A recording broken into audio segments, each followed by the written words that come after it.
Iran has tonight launched retaliatory strikes on Israel.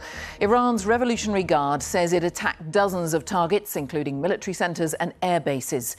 Smoke has been seen rising over the skyscrapers of Tel Aviv after an aerial attack on the Israeli city. Explosions have also been heard in Jerusalem. Tonight's bombardment is in retaliation for Israel's strikes on Iran last night, which targeted military and nuclear sites. Israel said the attacks were vital to prevent Iran from developing a nuclear weapon. The country's spiritual leader, Ayatollah Khamenei, promised his country would inflict heavy blows in response. Well, this was the scene in Tel Aviv in Israel just an hour or two ago. There have been huge explosions in the sky over central Israel, although it is unclear what's from missile strikes and what is Israel intercepting them with its Iron Dome. Tonight, Israel says it struck a nuclear facility in Isfahan, and that is in addition to last night's strikes on the country's biggest nuclear facility at Natanz and also at Kermanshah. Well, our first report tonight is from Lucy Williamson, who's in Tel Aviv. In bunkers and stairwells, they listened. To Tel Aviv, under fire from Iran. Defences scrambling above a city of civilians and military bases. From ballistic missiles, arriving minutes after launch. Impacts felt inside shaking buildings. For the third time tonight, missiles are being fired at Israel, fired at Tel Aviv. This is the response Israel was expecting.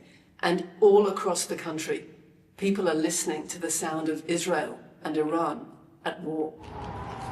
Missile defense systems were also activated over Jerusalem. Israeli media reported several impacts across the country, including near military sites. A direct hit to this building reportedly left people trapped inside. Israel began striking Iran overnight. The nuclear enrichment site at Natanz, one of the first to be hit. A target for Israel's prime minister for decades, hit in what he said was a last chance to stop Iran making a nuclear bomb. Air defences, missile sites, nuclear scientists and military leaders, including the head of Iran's armed forces, wiped out in a series of nationwide strikes. An attack involving 200 fighter planes working with covert intelligence teams at a secret base inside Iran. These pictures from Israel's spy agency are said to show commandos firing at a missile launcher during this morning's attack. Their prime minister said the clock on Iran's nuclear ambitions had run out. Moments ago, Israel launched Operation Rising Lion, a targeted military operation to roll back the Iranian threat to Israel's very survival. This operation will continue for as many days as it takes to remove this threat. For decades, the tyrants of Tehran have brazenly, openly called for Israel's destruction. In Iran, hundreds of protesters called for revenge. Iran's supreme leader said Israel had made an enormous miscalculation and that the consequences would bring it to ruin. They should not imagine that they struck and it's over. No. They started this. They launched a war. We will not allow them to escape unscathed from the major crime they have committed.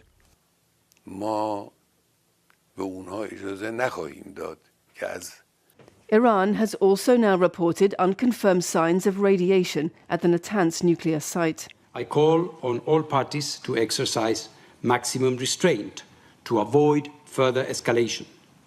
I reiterate that any military action that jeopardizes the safety and security of nuclear facilities risks grave consequences for the people of Iran, the region, and beyond.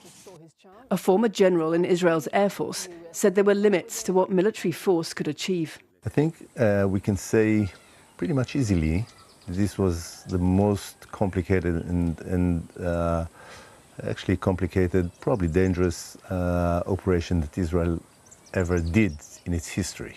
We have a huge military success, a huge one. Okay, what's the next step? Are we going to transform it to something that will say, okay, the region is safe for the next 50 years, not having any nuclear threats from Iran.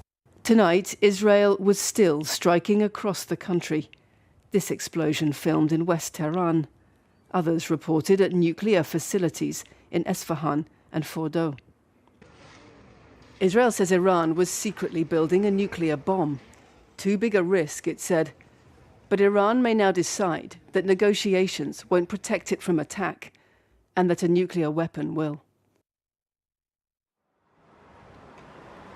Well, the alerts have been lifted for now in Tel Aviv, but Israel's attack isn't over. There's a drone just flying above us here, and the threat, of course, hasn't gone as well.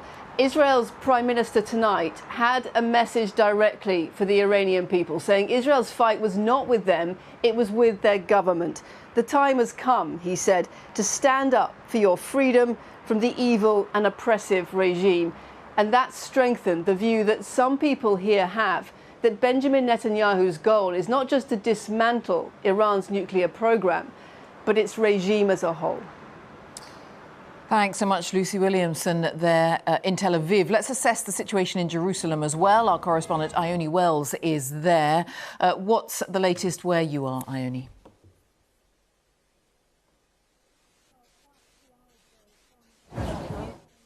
Saw a series of drones fly over Jerusalem, followed by some big explosions and bangs. Now, it's not clear if those were the sounds of strikes or interceptions by Israel's defense system. Israel has said that the majority of drones and missiles that were fired by Iran were either intercepted or fell short. Now, minutes before that, we had all received this emergency alert. Sirens were going off here in the same way that they did at 3 a.m. this morning, urging people to go to shelter or remain very close to them. This was after Iran confirmed that it was launching retaliatory military strikes on central Israel after a series of Israeli strikes on Iran today. Now, for now, that emergency alert has subsided. People are being urged to remain cautious, but as the last 24 hours have evidenced, that could change again very quickly. Ione, thank you, Ione Wells. Well, this isn't the first conflict between Israel and Iran, but it is the most explosive. The risks are huge. Our security correspondent, Frank Gardner, is here. Frank. Well, Jane, this conflict is bigger, more extensive, and potentially more dangerous than anything that's gone before. The targets hit range right across Iran. It's the biggest assault on that country since the Iran-Iraq war in the 1980s. One of the principal targets was Natanz, around 200 miles south of Tehran. Tonight, the UN's nuclear watchdog says it's been destroyed. It was Iran's chief uranium enrichment facility. That's a process that can have both peaceful and military purposes. Tonight, Israel said it also hit a nuclear site in Isfahan. And in the western city of Kermanshah, new footage of Israeli airstrikes. Missile bases have been struck across the country. On top of this, key military figures have been assassinated. Major General Hossein Salameh, the head of the Revolutionary Guards Corps, Major General Mohammad Bagheri, head of Iran's armed forces, and Brigadier General Amir Hajizadeh, the head of the Revolutionary Guards Air Force. Also targeted at least 6 nuclear scientists. So how is this being viewed by the Iranian public? The mood in the country is really divided. Some people, they're supporters of the Iranian establishment. They are angry, they're furious, they want revenge. However, there are some other Iranians, those who've been repressed in the past 4 decades by the Iranian regime. They are quite happy that the top Iranian Revolutionary Guard commanders are killed. Now, back in 2015, Iran was enriching uranium to just 3.6%, enough for civil nuclear power. Today, it's 60%, closer to what's needed for a bomb. But it was Donald Trump, close ally of Israel, who pulled the US out of a hard-won deal to curb Iran's enrichment. Today, he's ordered more US naval forces to the Middle East, amid fears that Iran could hit US bases. And there's another risk, that Israel's operation could even backfire. The military strikes from Israel are likely to expedite the thinking inside Iran about the fact that a nuclear bomb is the only real insurance that the Iranian leadership has against a major Israeli or US-led attack that targets the core of the leadership. So look, in purely tactical terms, Israel, which, don't forget, is a nuclear power, has achieved military success. It struck deep into Iran and assassinated top commanders. But this isn't the end. If Iran's regime survives, it may well now race to build a bomb, setting off a nuclear arms race across the Middle East. Jane. Frank, thank you, Frank Gardner. Well, Israel's attacks come as the US and Iran are trying to reach a deal on Tehran's nuclear program. Talks are meant to resume this weekend. President Trump has urged Iran to make a deal, warning of even more brutal Israeli attacks if it doesn't. Tonight, the Prime Minister Sir Keir Starmer spoke with President Trump. The men say they agreed on the importance of diplomacy and dialogue to resolve this mounting conflict between Iran and Israel. Tom Bateman reports. A superpower at sea to defend its ally. Tonight, the US confirmed it helped Israel shoot down Iranian missiles. This sharp escalation after President Trump had been erring on the side of diplomacy. As Israel attacked overnight, Washington warned Iran not to hit back at American bases, saying it wasn't involved. But by this morning, Mr. Trump was on the offensive, saying Tehran's hardliners had lost the fight to get their terms on the nuclear deal. They're all dead now, he said, and it will only get worse. There has already been great death and destruction, but there is still time to make this slaughter, with the next already planned attacks being even more brutal, come to an end. In accordance with Rule 39, tonight, the UN Security Council has been meeting in emergency session to discuss the crisis. Amid the calls for de-escalation, the Americans warned about further consequences. No government, proxy, or independent actor should target American citizens, American bases, or other American infrastructure in the region. The consequences for Iran would be dire. We strongly and unequivocally condemn the barbaric and criminal attack. A series of targeted assassinations were against senior military officials, nuclear scientists, and innocent civilians. The Israeli leader has long pushed Mr. Trump for a green light to strike Iran's nuclear facilities. Timing was critical after Israel destroyed many Iranian air defenses last year and wiped out much of the deterrent effect of Hezbollah on its own border. Mr. Netanyahu argued now was the time to strike. But Mr. Trump, via his envoy Steve Witkoff, turned instead to rounds of talks with the Iranians, meaning this close but often fractious relationship was under even more strain. Mr. Trump told the Israelis publicly and privately he wanted more time for talks, leading to a tense 40-minute phone call on Monday. There's a chance of massive conflict. We have a lot of American people in this area, and I said, we got to tell them to get out. Mr. Trump said he was losing confidence in the talks, but as late as yesterday was still equivocating over an Israeli strike. I'd much prefer an agreement.